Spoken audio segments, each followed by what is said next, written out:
Calling and crossing could soon be a combination that could leave you with a very hefty fine to pay at the end of the day.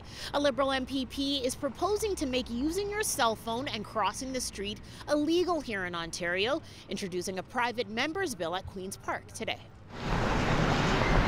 Experts tell us that when you're distracted while crossing the road, your chances of getting hurt or killed are much greater. And so this is really all about public safety. I want to make sure we raise awareness for pedestrians to know the risks of crossing the road while distracted.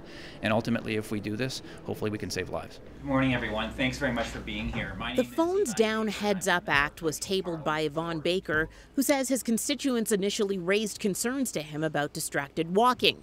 Baker cites a 2015 Toronto Public Health report that says 13% of pedestrians involved in crashes were distracted at the time of the collision. Honolulu made headlines just last week for passing a similar zombie law.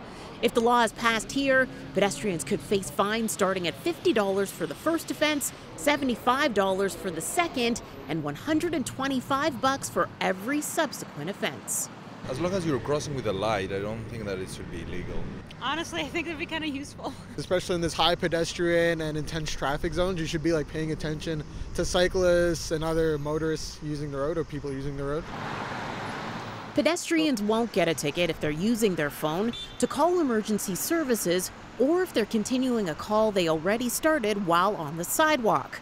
Critics are pointing out that the vast majority of collisions involve inattentive drivers, not distracted pedestrians, saying the bill is focusing on the wrong target.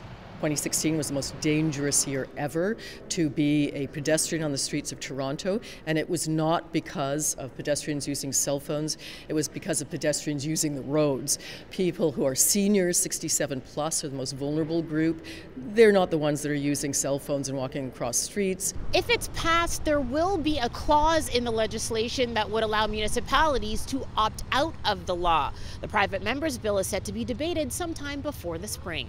At St. George and Bloor, Tammie Sutherland, City News.